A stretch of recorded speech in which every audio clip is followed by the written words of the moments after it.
오늘 우리는 드디어 예수님이 십자가에 못 박히는 그 본문에 이르렀습니다. 성경 계시는 십자가에 가까워질수록 더욱 밝아진다 그랬죠? 가장 밝은 곳, 하나님의 자기 계시가 가장 밝게 빛나는 곳이 십자가 위에 있습니다.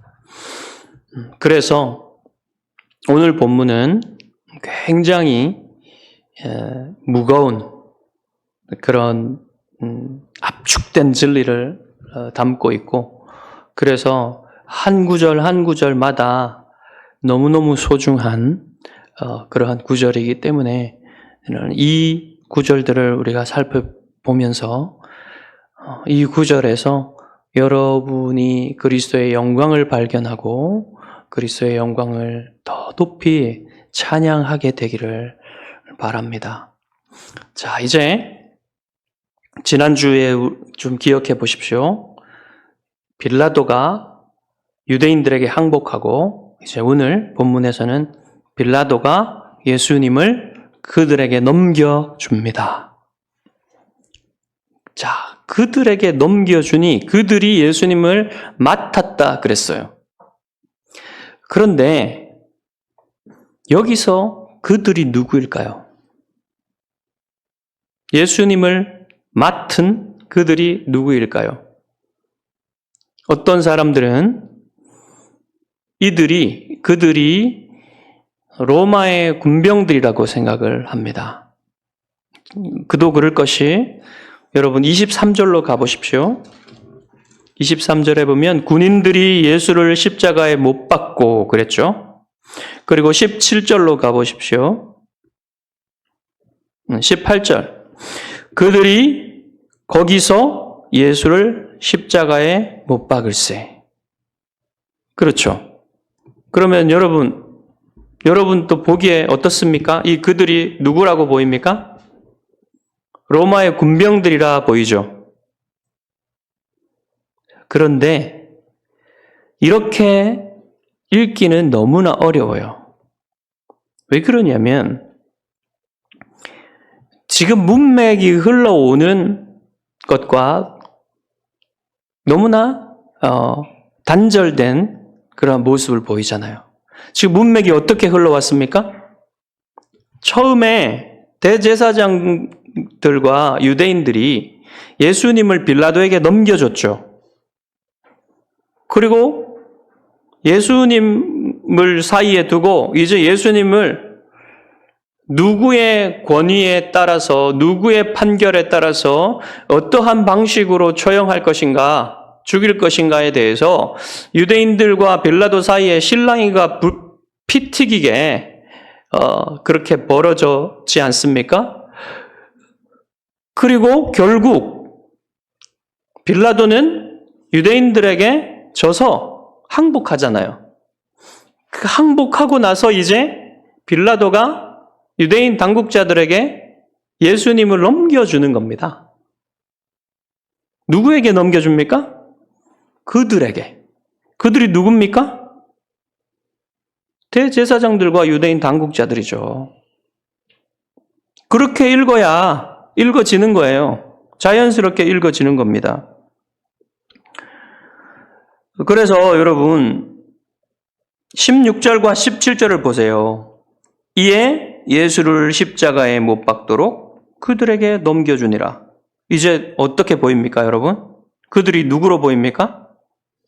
유대인 당국자들로 보이죠. 그들이 예수를 맡음에. 누가 맡았단 얘기예요? 대제사장들과 유대인들이 맡았다는 거 아닙니까? 그래서 이제 대제사장들과 유대인들이 예수님을 맡은 상황이에요. 그런데 유대인들이 주님을 맡았지만 그 다음에 요한이 뭐라고 적습니까? 예수께서 자기의 십자가를 지셨다. 이렇게 말하죠. 맡은 사람들은 유대인들이지만 예수님이 주도적으로 자기의 십자가를 지셨다라고 말하는 거예요. 지금 이 상황에서도 상황을 주도하시는 분이 누구십니까? 예수님이 스스로 자기의 십자가를 자기가 지셨다는 거예요. 그것을 말하고 싶은 겁니다. 주님은 자기 십자가를 지신 거예요. 그 십자가는 누구도 대신할 수 없는 것입니다. 예수님만 지실 수 있는 거예요.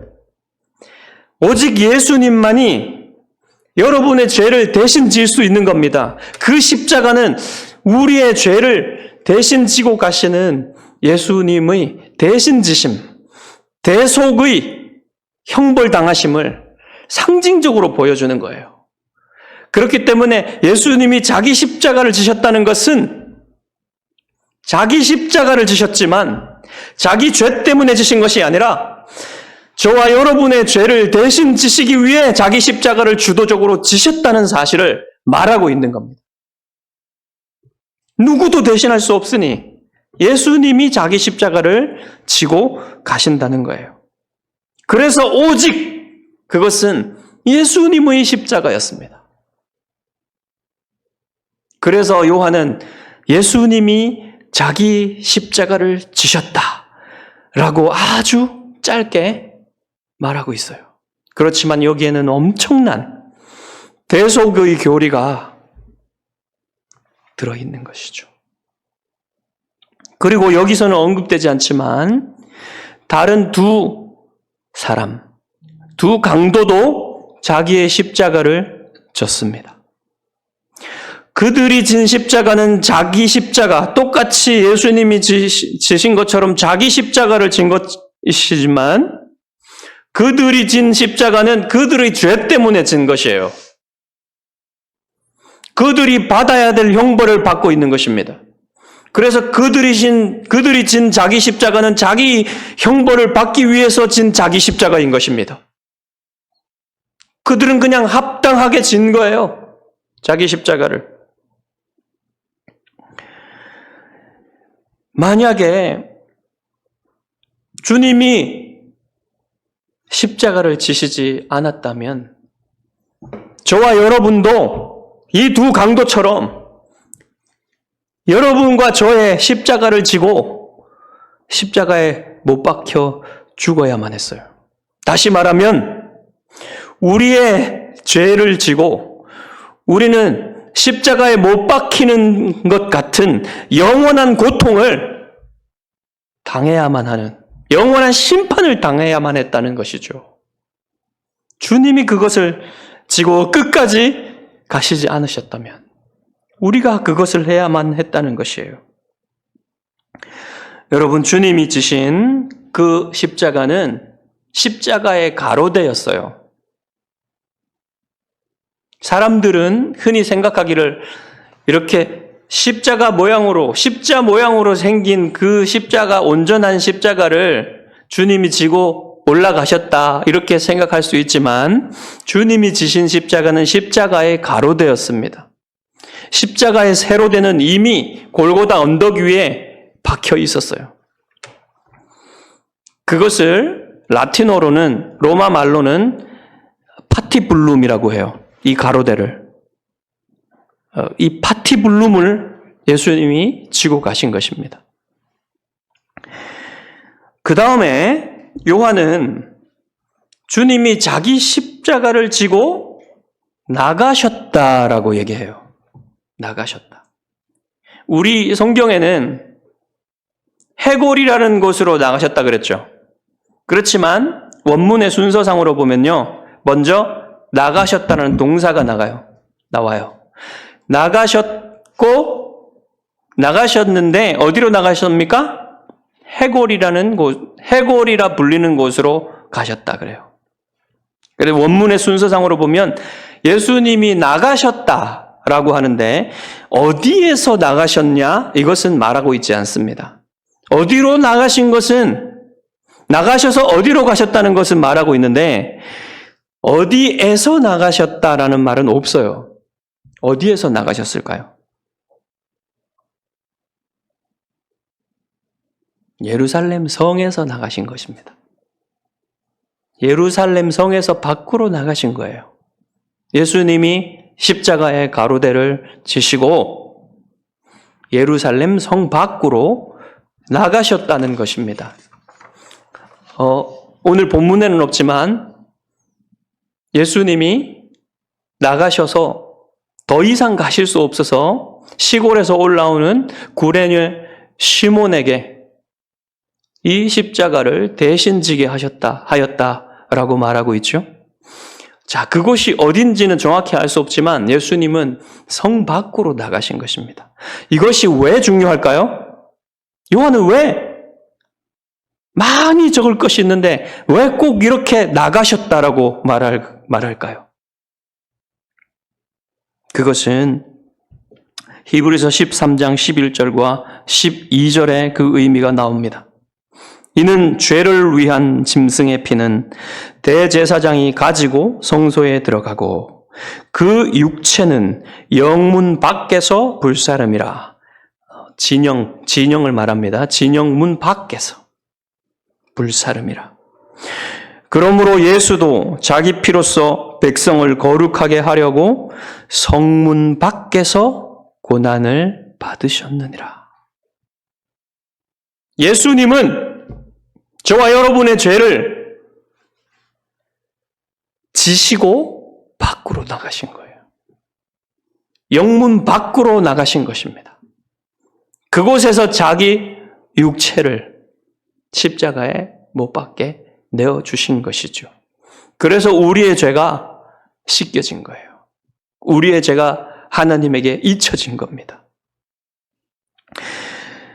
그리스도의 그 몸은 속죄제로서 성소 안에서 피 뿌려졌던 그 속죄제의 고기는 진영 밖에 나가서 반드시 불태워져야만 했어요. 그렇듯이 주님의 몸도 성문 밖으로 나가게 된 거예요. 그래서 주님이 십자가를 지시고 성문 밖으로 나가셨다는 겁니다. 누구의 뜻도 아닌 자기의 뜻대로 주님 자신이 기꺼이 십자가를 지시고 성문 밖으로 나가셨다는 사실을 요한은 강조해서 보여주고 있는 거예요. 주님이 여러분을 얼마나 사랑하셨는지, 주님이 그 십자가를 지시고 성문 밖으로 나가실 때 주님의 마음속에는 택하신 여러분들이 있었습니다. 여러분들을 위해서 여러분들의 죄를 지고 십자가를 지고 성문 밖으로 나가셨다는 거예요. 여러분이 어떻게 주님의 이 사랑을 모를 수 있고 여러분이 어떻게 주님의 이 사랑을 외면할 수 있겠습니까? 잊어버릴 수 있겠습니까?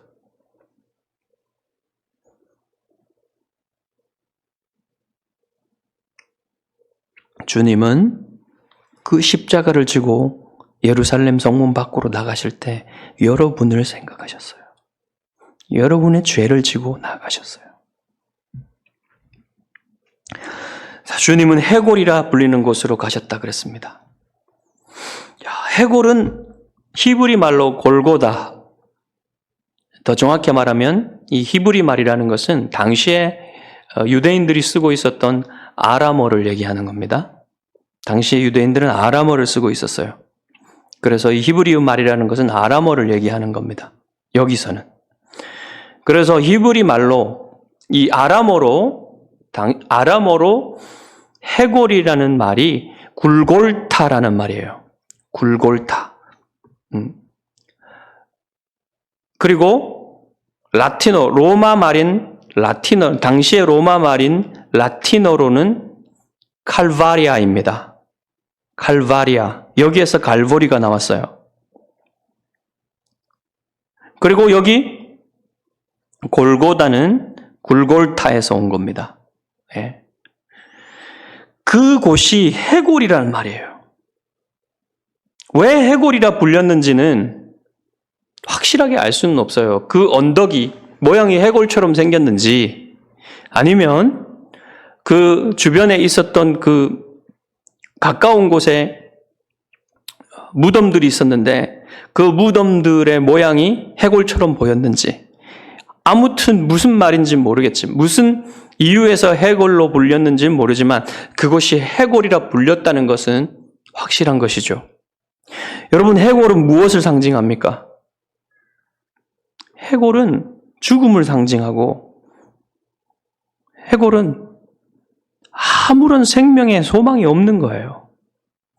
그 소망이 없는, 생명의 소망이 없는 그 해골이라는 곳에 주님의 십자가가 세워집니다.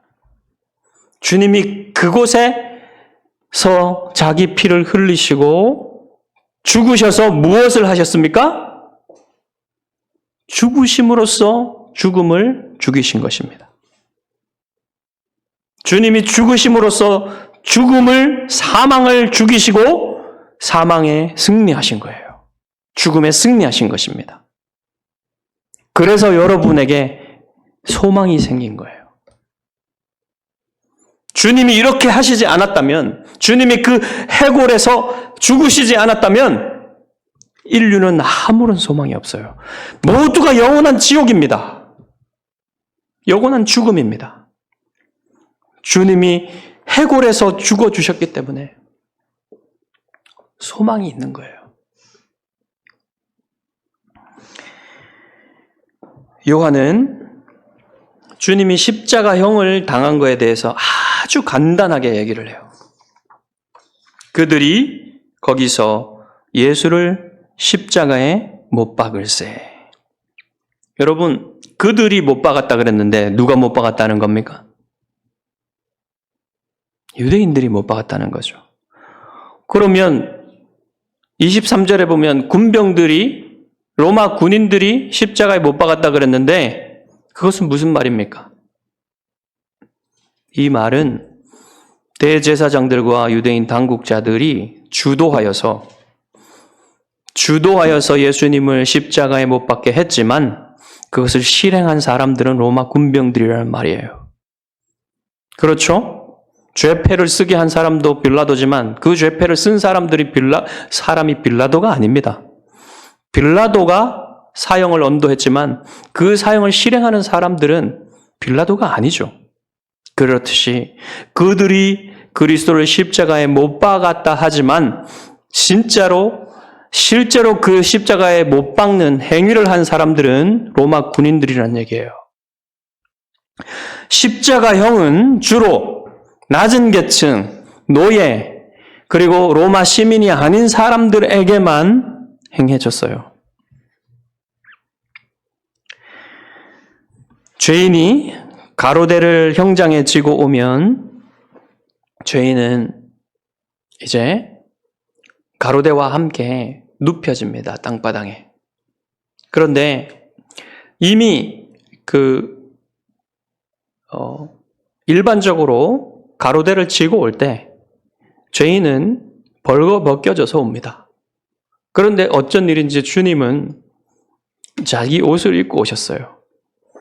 자기 속옷을 입고 오셨어요.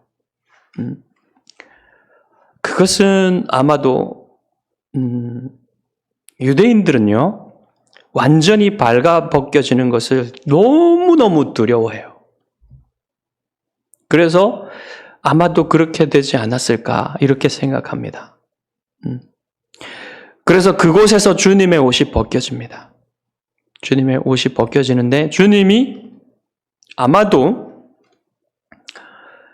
허리에 무엇인가를 두르는 것까지는 허용되었을 것이라 이렇게 보여지기도 합니다. 아까 말씀드린 그런 이유로.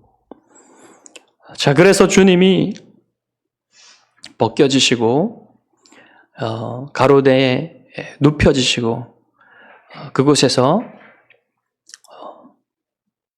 손목에 못으로 박히십니다. 손목에 못으로 박히시고 그 다음에 그렇게 되면 이제 로마 군병들이 그 가로대와 함께 죄인을 그 세워져 있는 세로대 위에다가 올려놓습니다. 저는 아마 예수님이 이 처형당하신 십자가의 모양이 T자형이었다라고 생각을 해요. 그것은 확실한 것은 아닙니다. T자형도 있고 십자형도 있습니다. T자형이라면 그 위에 그 세로대 위에다가 제일 꼭대기 위에다가 이렇게 홈을 파서 그 위에 홈을 맞추어서 그 가로대를 올려 놓으면 돼요. 만약에 십자형이었다면 꼭대기 아랫부분에 홈을 파가지고 가로대를 홈에 끼워 넣는 방식이었을 겁니다. 저는 아마도 T자형으로 그 꼭대기 위에 올려놓지 않았을까 이렇게 생각을 하고요. 그렇게 올려지면 다리를 마지막으로 무릎을 굽혀서 발을 포개어서 뒤꿈치들이 뚫어지도록 그렇게 발을 포개어서 못을 박습니다. 이것은 아주 끔찍한 고통을 주기 위한 것이에요. 죄인이 십자가에 달렸을 때 어떠한 고통을 받냐면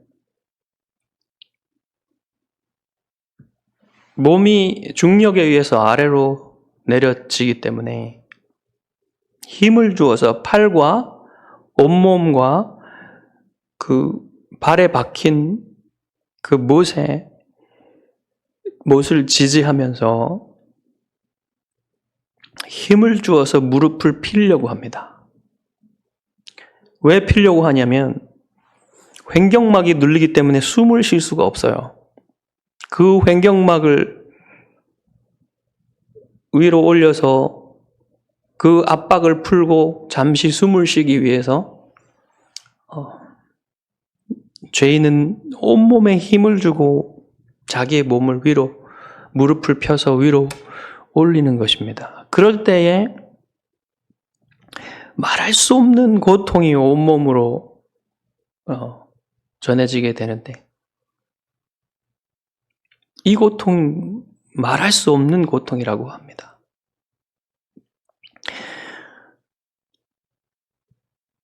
그리고 대체로 일반적으로 이 십자가에서 죄인들은 하루 이상 최대 일주일 넘게까지 살아있는 사람도 있다고 해요. 그러니 십자가의 고통은 잠시 극한의 고통을 잠시 받고 끝나는 형벌이 아니라 계속되는 고통이 지속되는 그러한 아주 생각할 수 있는 가장 끔찍한 형벌입니다. 그리고 피가 흐르기 때문에 채찍에 맞은 상처에서 피가 흐르고 못 박힌 곳에서 피가 흐르기 때문에 엄청나게 목마르게 됩니다.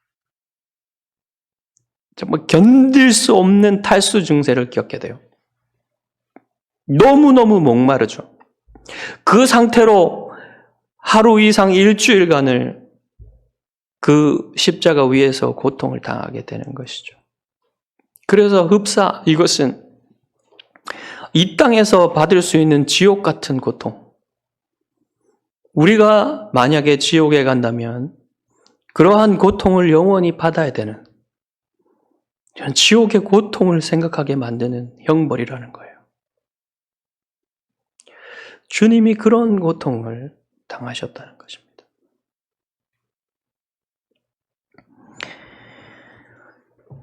자, 다음으로 요한은 주님이 두 강도의 한 가운데에 있는 십자가에 못 박히셨다 그랬어요. 다른 두 사람도 그와 함께 좌우편에 못 박으니 예수는 가운데 있더라. 주님이 두 강도의 중간에 못 박히셨다는 사실이 무엇을 의미합니까? 그것은 주님이 이 세 명 중에 가장 극악한 극악한 죄인이라는 것을 나타내는 거예요. 가운데 있으니까.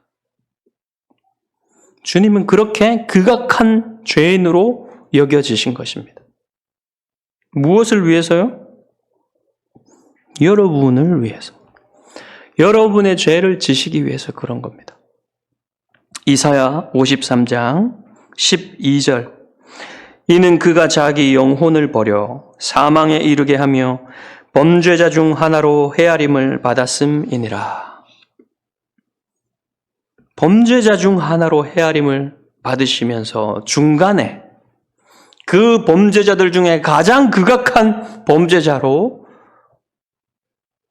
여김을 받고 취급을 받으신 것이죠.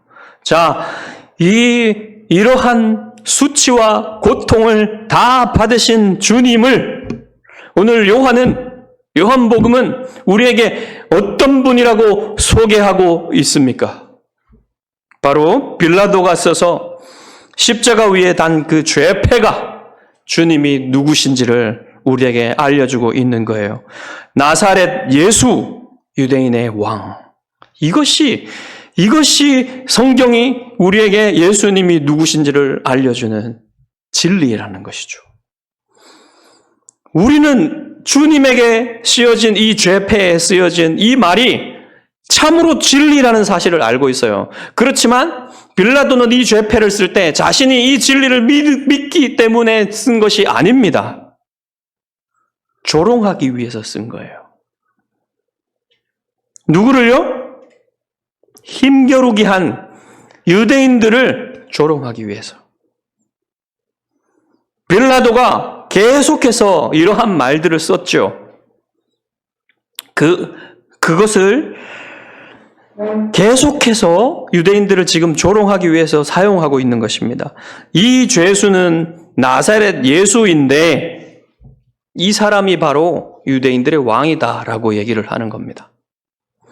빌라도는 이 죄패를 수많은 사람들이 읽을 수 있도록 한 거예요.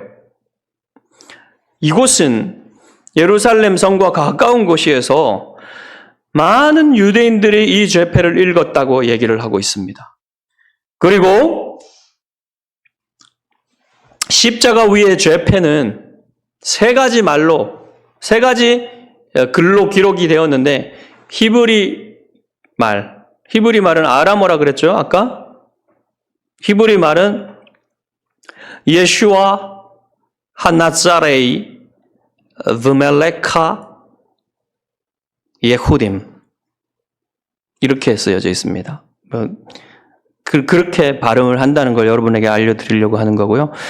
로마 말은 라틴어였어요. 로마 말로는 이에수스 나자레누스 렉스 유데오룸 이렇게 적혀져 있었어요.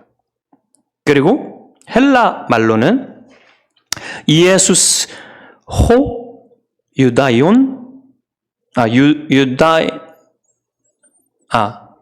이에수스 호 나조라이오스 호 바실리우스 톤 유다이온 이렇게 적혀져 있었어요.